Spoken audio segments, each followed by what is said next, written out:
Catherine Bernardo spills the beans on the ongoing preparations for her upcoming debut on March 26. Ngayon, food tasting na kami. Madami pang kailangan ayusin.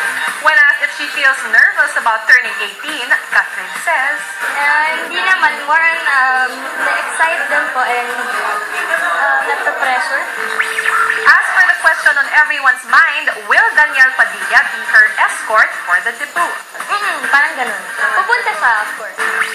Celebrity designer Frances Libiran will be in charge of dressing Catherine for a special day. When asked about the gown she'll be wearing, Catherine says, Kaka-meeting pa lang po namin kay Tito Francis. So, ano lang siya, one gown and then change na ako ng isa pang dress. As for her message to millions of adoring Kathniel fans, the teen queen had this to say. Abangan niyo lang kasi ayun, maraming preparations sa ginagawa para maging maganda na night na yun. So, good.